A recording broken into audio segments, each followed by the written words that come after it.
Kematian ini adalah otoritasnya Tuhan. Jangan dipelintir-pelintir oleh mereka yang menggunakan lambang ular. Itu adalah kode, simbol dari mereka, bahwa di akhir zaman ini si ular tua berulah kembali. Kita sakit dari mereka. Mereka tabur kimia-kimia beracun dalam tubuh kita. Muncullah penyakit-penyakit yang tidak pernah ada di Alkitab, termasuk kanker. Semakin banyak nama penyakit, semakin banyak nama obat. Semakin kaya mereka, dan sekarang duitnya untuk menghancurkan kita. Tuhan butuh tubuh-tubuh Kristus yang siap laksanakan. Kita tubuhnya, ikutin yang dia mau, bukan bikin jalan sendiri atau nyari kepala-kepala sendiri. Itulah yang dimaksud dengan satu tubuh di dalam Kristus, ya. Tapi saya beri judul tadi, bersatu dalam tubuh Kristus. Satu tubuh dalam Kristus belum tentu dia mau bersatu. Makanya masih banyak yang berantem. Berikutnya, 1 Petrus 1 ayat 5. Apa yang dimaksud dengan kamu semua? Yaitu kamu yang dipelihara dalam kekuatan Allah karena imanmu. Iman yang seperti apa? Iman yang mengaku dengan mulutmu bahwa Yesus adalah Tuhan, dan percaya dalam hatimu bahwa Allah telah membangkitkan dia di antara orang mati, maka kamu akan diselamatkan. Apakah cukup dengan iman yang demikian? Tidak. Sementara kamu menantikan keselamatan yang tersedia, jadi harus dilanjutkan dengan apa? Action. Dengan tindakan. Menantikan keselamatan yang tersedia seperti apa? Tetap kerjakan keselamatan dengan takut dan gentar. Tetapi karena kita takut dan gentar, keselamatan kita jual. Demi apa? Mau terbang nggak bisa, pekerjaan mengharuskan, ya, murah sekali menjual Yesus, menjual keselamatan untuk gaji cuma 5 juta. Padahal kita sudah dibeli dengan harga yang mahal oleh darah Kristus. Inilah Paskah. Sudah Tuhan ini kan. Lah kita bicara Paskah, tapi kita sendiri tidak memaknai Paskah. Paskah artinya Yesus sudah menang. Dia bangkit, dan 40 hari kemudian dia akan naik ke surga, menyiapkan tempat bagi kita. Dia ketemu dengan Allah Bapa untuk mempersiapkan kedatangan kita.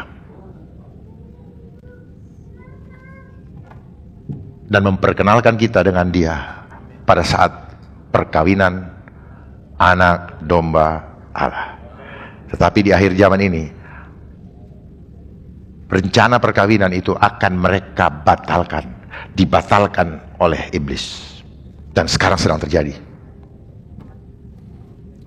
Bukan saja perkawinan yang dibatalkan, gambar Allah kita dirusak. Gambar Allah kita dirusak. Bagaimana cara rusaknya? Itu yang selama ini didengung-dengungkan. Termasuk penggunaan itu, Bu. Ibu yang pakai kacamata. Termasuk itu merusak gambar Allah. Karena dia rusak kita punya roh. Ya, tidak tahukah kamu bahwa tubuhmu adalah bait Roh Kudus, bait Allah. Roh yang diam di dalam kamu. Diam loh ya. Diam di dalam kamu. Roh yang kamu peroleh dari Allah. Jadi tubuhmu bukan milikmu lagi. Walaupun di firman dicetakan itu disebutkan tubuhmu bukan milik kamu sendiri. Tanda tanya, ngaco gitu, gak jelas. Tubuhmu bukan milikmu lagi. Udah itu. Kenapa? Karena sudah dibayar dengan harga yang lunas. Amin. Jadi kita tidak berhak menentukan sikap terhadap tubuh kita, termasuk penggunaan itu, Bu. Ibu gak suka, orang gak suka, saya gak peduli, tapi saya harus sampaikan itu demi menyampaikan kebenaran. Saya memang sudah dikucilkan, saya tidak disenangi, tidak masalah, tapi saya harus sampaikan ini karena itu berdosa ketika saya tahu ada di depan mata saya tidak menghardik. Nah itu penting sekali pemahaman ini, ya. Penting sekali pemahaman ini, karena kalau pemahaman ini tidak dilaksanakan, maka percuma kita memanggil Tuhan. Aku tidak mengenal engkau, katanya. Kamu sudah menyembuhkan orang sakit, kamu menyebutkan namaku bertalu-talu, tapi kamu tidak melaksanakan firmanku. Aku tidak mengenal engkau. Ya, banyak orang hanya mendengar. Jadi bukan cukup percaya, mengaku dalam hati, mengaku lewat mulut, percaya dalam hati, tetapi tidak melaksanakan. Hilang keselamatan. Jangan dipikir, jangan sampai kita terdoktrin bahwa keselamatan tidak hilang. Keselamatan bisa hilang. Makanya ada firman Tuhan mengatakan di dalam Filipi 2 ayat 12. Hai saudara-saudaraku yang kekasih, kamu senantiasa taat. Ini perintah. Karena itu tetaplah kerjakan keselamatanmu dengan takut dan gentar. Bukan saja seperti waktu aku masih hadir, tetapi terlebih pula sekarang waktu aku tidak hadir. Secara fisik Kristus tidak hadir, tetapi secara roh Dia ada di dalam kita. Amin. Tunjukkan kepada dunia ini. Ini jadi 1 Petrus 1 ayat 5. Karena imanmu, iman seperti apa? Mengaku dengan mulut, percaya dalam hati, tetapi tidak selesai. Nantikan keselamatan yang telah tersedia untuk dinyatakan pada akhir zaman. Pada zaman akhir. Dan sekarang iman kita sedang diuji. Memilih protokol Tuhan atau protokol setan. Pada diem bingung atau nggak seneng atau kaget. Saya katakan itu protokol setan, karena saya tahu apa yang akan terjadi ke depan. Saya sudah diberitahu Tuhan tahun 2018. Saya paham betul akan terjadi seperti ini. Ujung-ujungnya semua dikontrol pakai apa? Handphone, digitalisasi. Makanya kita sekarang udah edik betul, tergantung betul dengan handphone. Makanya banyak yang mati karena handphonenya hilang. Serius. Kematian kemarin itu karena handphonenya diambil, sehingga dia tidak bisa berhubungan dengan orang luar. Ketika dia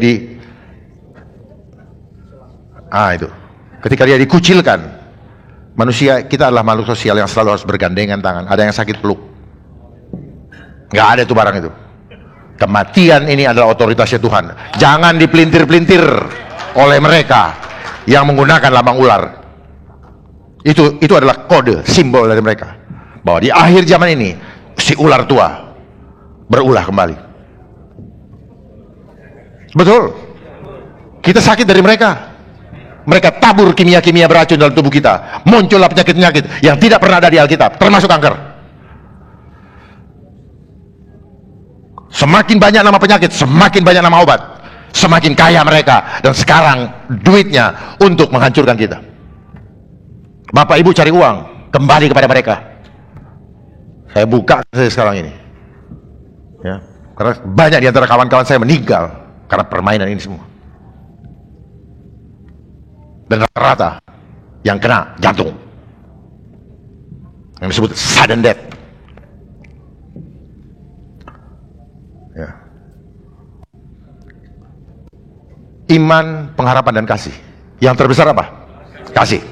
Kasih yang terbesar adalah apa? Ketika seseorang mengorbankan nyawanya untuk sahabatnya. Saya sampaikan ini, dan saya siap untuk berkorban supaya Bapak Ibu jangan sampai disesatkan oleh tipu daya iblis.